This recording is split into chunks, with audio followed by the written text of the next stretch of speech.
as we started analyzing first dozens, then hundreds, then thousands, then hundreds of thousands of blogs and other texts, we started seeing different features of personality that would come out, that the words people used really reflected who they were.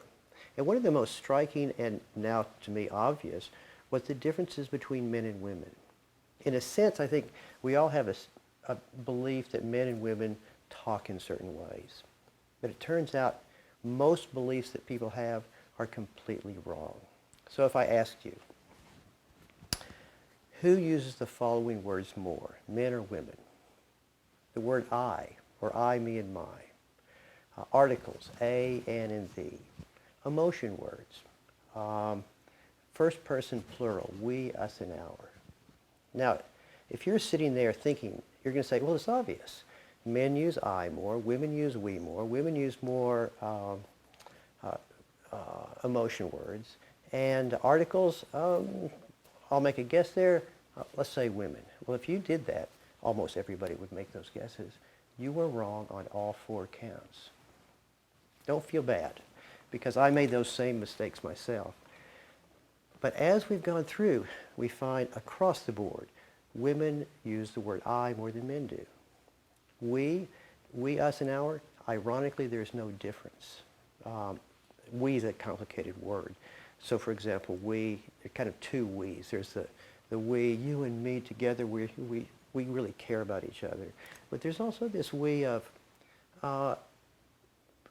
we need to take out the trash, as I have said to my son in the past. And that doesn't really mean you and I need to carry the trash out together. It really means you need to take out the trash. And women do use this warm we, and men tend to use the more cold, distant we, but it averages out. They use we about the same. And emotion words, no difference. Men and women use emotion words about the same. And articles, you didn't have any idea, articles are fascinating because you use articles, a, an, and thee, before a concrete noun. So you only use an article when you're saying the store, the bread, a chair. Well, who uses concrete nouns? People who are naming things, who are talking about things in a really solid, concrete way. Men. And there's a huge difference. Men use these at much higher rates. Now, as you start thinking about this, it tells you that we can begin to analyze how men and women are thinking. Women also use more pronouns in general. Women tend to use more social words in general. But it also tells us that men tend to talk about concrete things. Women tend to talk more about human relationships. And we can begin to get a sense of the way people think, the way people are connecting with others by looking at these words.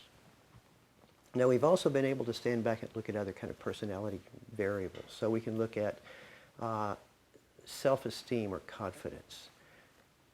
Who uses how would a confident person and not confident person differ? Well, someone who's not confident, someone who is anxious, someone who's even depressed, tends to pay more attention to themselves a little bit more. And when they do, they use the word I at higher rates. Going just the opposite of what I think many of us think. I think most of us think, well, the confident, arrogant person uses I all the time. They actually don't. They use you all the time. They don't actually make reference to themselves, whereas the cowering, nervous person says, well, I feel this and I'm worried about this. So we can start to get a sense of certain features of personality just by looking at these little words.